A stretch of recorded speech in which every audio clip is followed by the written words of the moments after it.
Halo, bertemu lagi dengan saya Rualsa, mengajar kelas 2 IPS yang materi hari ini untuk bab 1 Ibu menjelaskan tentang akuntansi sebagai sistem informasi. Seberapa pentingkah akuntansi tersebut bagi pelaku usaha?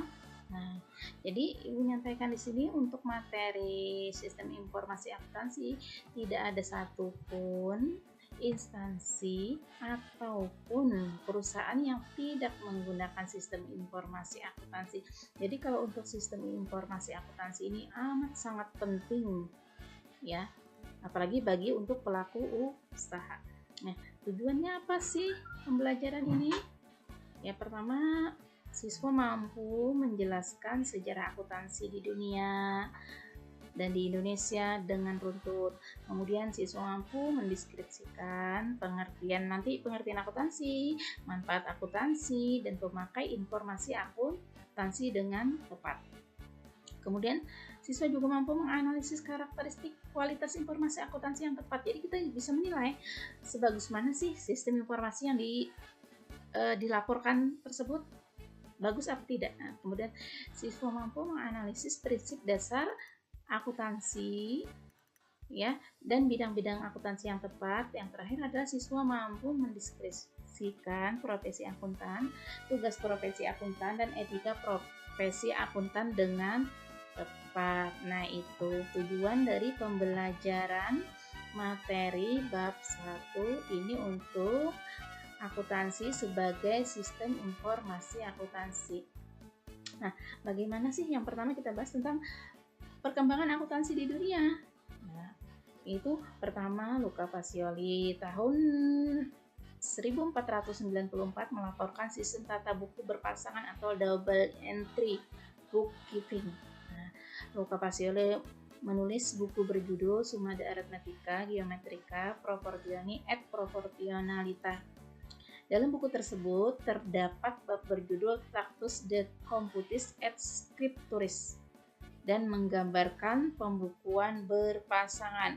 Dari yang pertama menggunakan ya sistem kontinental, berkembanglah menjadi sistem Anglo-Saxon. Apa sih bedanya sistem pembukuan kontinental dan Anglo-Saxon? Nah, kalau kontinental itu pembukuannya sangat sederhana sekali. Tapi kalau Anglo-Saxon, pembukuan antara debit dan kreditnya lebih lengkap dan biasanya memang dipakai untuk perusahaan-perusahaan besar. Tapi kalau untuk kontinental biasanya dipakai untuk perusahaan kecil. Nah, kemudian itu tadi perkembangan akuntansi, sistem informasi akuntansi di dunia yang dari kontinental menjadi Anglo-Saxon. Kemudian perkembangannya di Indonesia seperti apa sih? Ya, sistem perkembangan akuntansi di Indonesia tersebut. Nah, dari asal muasal negara kita yang dijajah ya, kemudian dengan tanam paksa oleh Belanda, pembukuan kontinental yang mereka pakai, sistem kontinental mulai ditinggalkan dan beralih ke Anglo-Saxon. Kemudian perubahan sistem akuntansi tidak lepas dari peran Bank Dunia yang menyalurkan pinjaman ke Indonesianya. Nah, kemudian dari itulah ya, kemudian pemerintah RI sengaja nih ngirim putra-putri Indonesia ke luar negeri untuk belajar akuntansi. Dari itulah muncullah pelajar-pelajar putra-putri yang ke luar negeri ya. Di dalam negeri mulai dirintis Ikatan Akuntansi Indonesia yang biasa disingkat IAI, Ikatan Akuntansi Indonesia. Ikatan Akuntan Indonesia.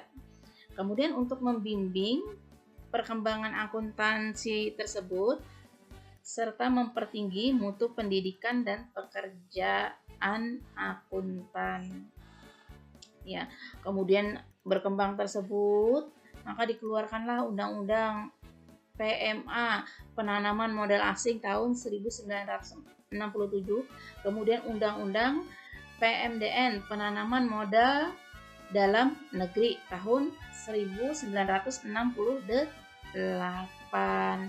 Nah, selanjutnya itulah perkembangan akuntansi di Indonesia atau sistem akuntansi di Indonesia, informasi akuntansi di Indonesia. Kemudian pengertiannya apa sih?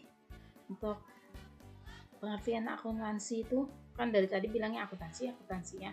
Terus apa sih pengertiannya? Nah, akuntansi ini pengertiannya adalah sistem informasi yang mengidentifikasikan, mencatat, dan mengomunikasikan kejadian ekonomi dari satu organisasi kepada pihak yang berkepentingan. Kemudian apa sih manfaatnya? Ya, manfaat secara umum dulu. Manfaat umum dari sistem informasi akuntansi adalah memperoleh informasi keuangan perusahaan yang akurat sehingga pemakai laporan keuangan dapat mengambil keputusan dengan tepat sebagai alat pertanggungjawaban kepada pemilik perusahaan. Kemudian manfaat secara khususnya ini ya, memberikan informasi keuangan yang dapat dipercaya.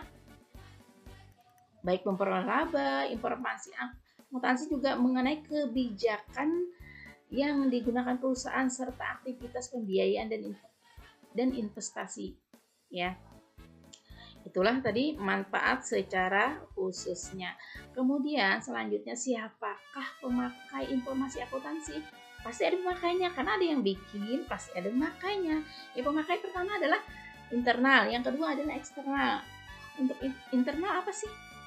Ya, pihak internal yaitu pihak yang melakukan perencanaan, pengorganisasian, pengarahan, pengendalian organisasi seperti manajer di dalam perusahaan tersebut ya, manajer pemasaran, kepala bagian produksi, dan direktur keuangan merupakan pemakai internal informasi akuntansi perusahaan. Kemudian pemakai eksternal, ada kreditur, ada pemerintah, ada calon investor, ada pemasok atau supplier, kemudian pemilik atau pemegang saham, karyawan atau serikat pekerja, dan masyarakat ya. Selanjutnya, karakteristik kayak apa sih? Karakteristik atau kualitas informasi akuntansi yang harus disajikan tersebut. Ya, pertama, ya, sifat laporan keuangan yang disajikan pertama harus relevan. Kedua, harus dapat dimengerti. Ketiga, tepat waktu. Keempat, daya banding. Kelima, daya uji. Keenam, netral dan lengkap. Kenapa dibuat seperti itu tujuannya? Kenapa harus dibuat sedemikian? Yang 7 macam tadi ada relevan, dapat dimengerti, tepat waktu, daya banding, daya uji, netral, dan lengkap. Tujuannya kenapa? Adalah menurut standar akuntansi keuangan dan menurut prinsip akuntansi Indonesia. Nah, Ibu jelaskan lagi karakteristik tadi, laporan keuangan tadi. Pertama harus relevan. Relevan apa sih? Harus bisa memengaruhi kebijakan yang diambil perusahaan dengan memprediksi hasil dari peristiwa masa lalu dan masa akan datang.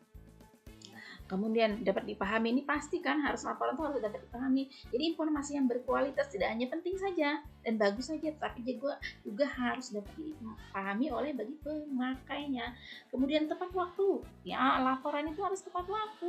Informasi akuntansi yang disajikan harus tepat waktu agar pengambilan keputusan perusahaan juga bisa dilaksanakan pada waktu yang sudah direncanakan.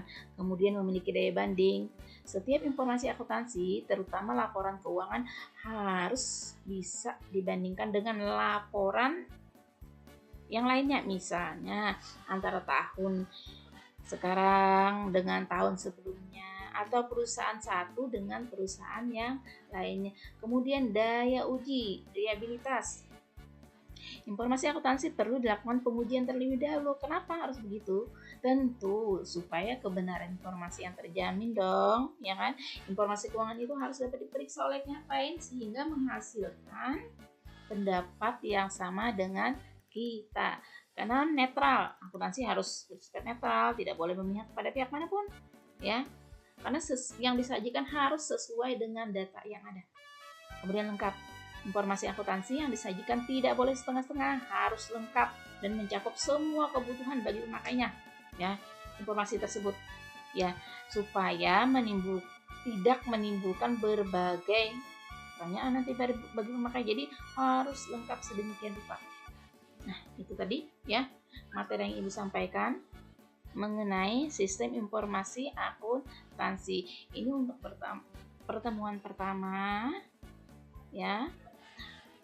Selanjutnya nanti bab 1 ini ada 2 kali pertemuan kita, dan insya Allah akan kita lanjutkan ke materi berikutnya. Cukup sampai di sini dulu ya materi yang Ibu sampaikan, semoga bermanfaat dan bisa dipakai nanti dan bisa menambah ilmu dan pengetahuan, dan ilmu yang kita dapatkan yang kita peroleh bisa kita gunakan nanti ya. Insya Allah cukup sampai di sini dulu. Jaga tetap kesehatan kalian, tetap semangat belajar walaupun kita secara online atau daring saja ya, tetap belajar di rumah dengan semangat ya. Jangan lupa jaga kesehatan. Sampai di sini. Assalamualaikum warahmatullahi wabarakatuh.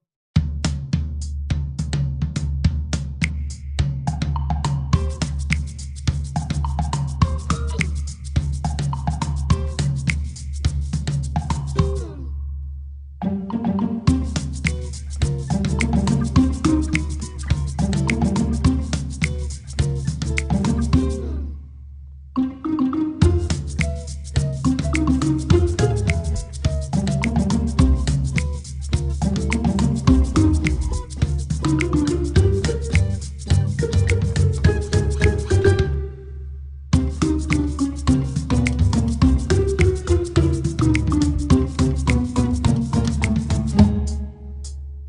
you.